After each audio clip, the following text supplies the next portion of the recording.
ಬಹದ್ದೂರ್ ನಮ್ಮ ವಂಶದ ಹೆಸರು. ಇವರೆಲ್ಲ ನಮ್ಮ ಪೂರ್ವಿಕರು. ಇವರೆಲ್ಲರೂ ಬಹದ್ದೂರ್ಗಳೇ. ಪಪ್ಪ ಬಹದ್ದೂರ್ ಅಂದ್ರೆ ಏನು? ಹೇಳ್ತೀನಿ. ಪ್ರಪಂಚದಲ್ಲಿ ಯಾರು ಹುಟ್ಟದಾಗಿಂದ ಸಾಯೋ ತನಕ ಒಳ್ಳೆಯವರಾಗಿ ಬದುಕ್ತಾರೋ ಅವರು ಬಹದ್ದೂರ್. ಯಾರು ಅನ್ಕೊಂಡಿದ್ದನ್ನ ಸಾಧಿಸ್ತಾರೋ ಅವರು ಬಹದ್ದೂರ್. ಯಾರು ಇಷ್ಟಪಟ್ಟಿದ್ದನ್ನ ಎಷ್ಟೇ ಕಷ್ಟ ಬಂದ್ರು ಬಲವಂತ ಕಿತ್ಕೊಳ್ದೆ ಪ್ರೀತಿಯಿಂದ ಪಡ್ಕೊಳ್ತಾರೋ ಅವರು ಬಹದ್ದೂರ್. ಯಾರು ಕೊನೆಯವರೆಗೂ ಗೆಲುವಿಗಾಗಿ ಹೋರಾಡ್ತಾರೋ ಅವರು ಬಹದ್ದೂರ್. ಯಾರು ಬೇರೆಯವರ ಖುಷಿಯಲ್ಲಿ ತಮ್ಮ ಖುಷಿಯನ್ನು ಕಾಣ್ತಾರೋ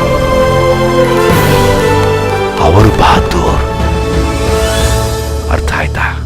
ನಾನು ಹಂಗೆ ಬದುಕ್ತೀನಿ ಪಪ್ಪ. ಹಂಗೆ ಬದುಕ್ಬೇಕು ಮಗು, ಹಂಗೆ ಬದುಕ್ಬೇಕು.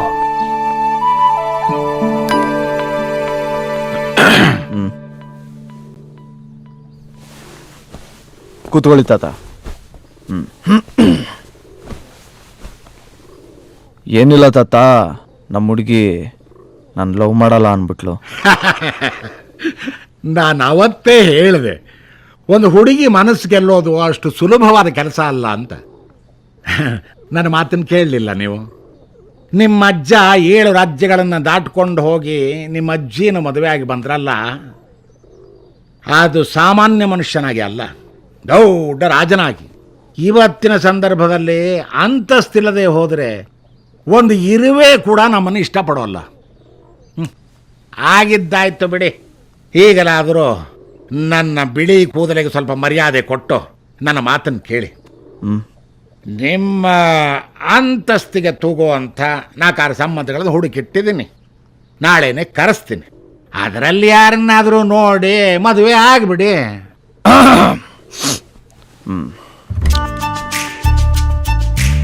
ನಮ್ಮ ಹುಡುಗಿ ನನ್ನ ಲವ್ ಮಾಡಲ್ಲ ಅಂದ್ಲು.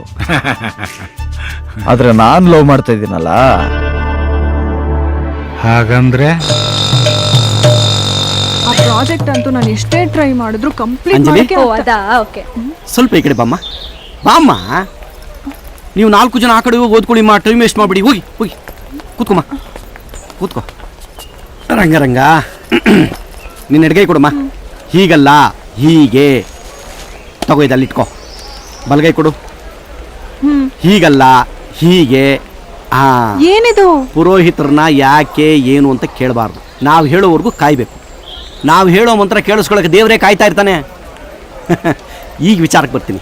ಅವತ್ತಿನ ದಿನ ದೇವಸ್ಥಾನದಲ್ಲಿ ಒಬ್ಬ ಹುಡುಗ ಬಂದು ನಿಮ್ಗೆ ಹೂ ಕೊಟ್ಟನಲ್ಲ, ಅವನು 2 ಕಿವಿಗೂ ಹೂ ಇಟ್ಕೊಂಡು ನನ್ನ ಹತ್ರ ಬಂದಿದ್ದ. ನಮಸ್ಕಾರ ಪೂಜಾರ. ಅಯ್ಯಪ್ಪ, ಏನಪ್ಪಾ? ಚಿಕ್ಕದ್ರಲ್ಲಿ ನಮ್ ಚಿಕ್ಕತಾತ ಹೇಳ್ತಿದ್ರು, ಬರಗಾಲದಲ್ಲಿ ನೀರ್ ಚೆಲ್ಬೇಡ, ಮಳೆಗಾಲದಲ್ಲಿ ಕೊಡೆ ಮರಿಬೇಡ, ಮಠ ಮಧ್ಯಾಹ್ನ ಬ್ರಾಹ್ಮಣರು ಮತ್ ಮೀರ್ಬೇಡ ಅಂತ. ಎಂತ ಮಾತಪ್ಪ. ನಮ್ಮ ಕಣ್ಣು ಕಾಣಿಸ್ತಿರೋ ದೇವ್ರು ತನ್ನ ಅನಿಸಿಕೆಗಳನ್ನ ವರ್ಗಾವಣೆ ಮಾಡೋಣ ಅಂತಾನೆ ತಮ್ಮಂತ ಪೂಜಾರಿಗಳನ್ನ ಸೃಷ್ಟಿ ಮಾಡಿರ್ತಾನಂತೆ. ಹೌದು ಹೌದು. ಏಯ್ ಇರು, ನೀನು ಆ ದೇವಸ್ಥಾನ, ಹುಡುಗಿ, ಹೂವ. ನಾನೇ ಪೂಜಾರ್ರೆ. ಒಳ್ಳೇದಾಗ್ಲಿ ಒಳ್ಳೇದು. ಆ ದೇವ್ರ ಪ್ರತಿನಿಧಿ ಪೂಜಾರ್ರೆ. ಓ ದೈವಾಂಶ ಸಂಭೂತ.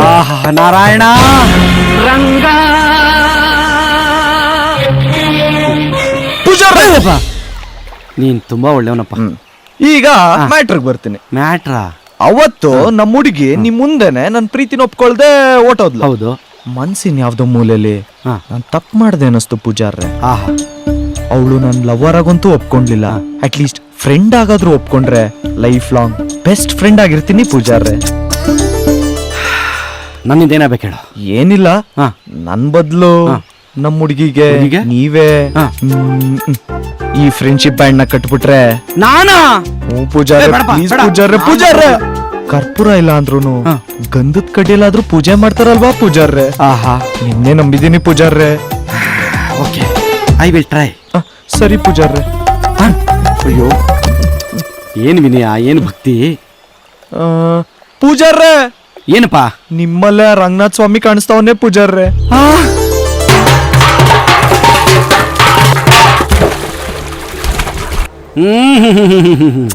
ಅಬಾ ಅಬಾ ಅಬಾ ಅಬಾ ಅಬಾ, ಎಂತ ಒಳ್ಳೆ ಹುಡುಗ. ಆಂಜನೇಯನ್ ಥರ ಅವನು. ದೊಡ್ಡವ್ರು ಕಂಡ್ರೆ ಏನು ಪ್ರೀತಿ, ಭಯ, ಭಕ್ತಿ, ವಿನಯ. ಈಗಿನ ಕಾಲದಲ್ಲಿ ಪ್ರೀತಿಸಿದ ಹುಡುಗಿ ಸಿಕ್ಲಿಲ್ಲ ಅಂದ್ರೆ ಕಾಟ ಕೊಡೋ ಹುಡುಗರೇ ಜಾಸ್ತಿ. ಅಂಥದ್ರಲ್ಲಿ ಆ ಹುಡುಗ ನಿನಗೆ ಜೀವನ ಪೂರ್ತಿ ಒಳ್ಳೆ ಗೆಳೆಯನಾಗಿರ್ತೀನಿ ಅಂತ ಆಸೆ ಪಡ್ತಾವನೆ. ಯೋಚನೆ ಮಾಡು, ಅವನು ನಿನ್ನ ಗಂಡ ಆಗೋದು ಬೇಡ ತಾನೆ?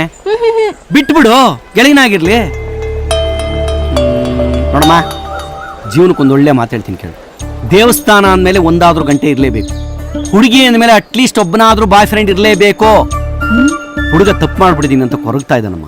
ಕ್ಷಮಿಸಿ, ದೊಡ್ಡೋಳಾಗಮ್ಮ. ಪೂಜೆಗೆ ಲೇಟ್ ಆದರೆ ದೇವ್ರು ಮುನ್ಸ್ಕೊಂಡ್ಬಿಡ್ತಾನಮ್ಮ. ನಾನು ಬರಲಾ? ಹಾಂ, ಚೆನ್ನಾಗಿ ಯೋಚನೆ ಮಾಡಿ ಒಂದೊಳ್ಳೆ ನಿರ್ಧಾರ ತಗೊಳಮ್ಮ. ಹಾಂ, ಅಂಜಲಿ, ಪ್ರಸಾದ ತಿನ್ನೋದು ಮರಿಬೇಡಮ್ಮ. ಕೃಷ್ಣಂಗೆ ನೈವೇದ್ಯ ಮಾಡಿರೋದು. ಹಾಂ, ನಾನು ಬರ್ತೀನಿ.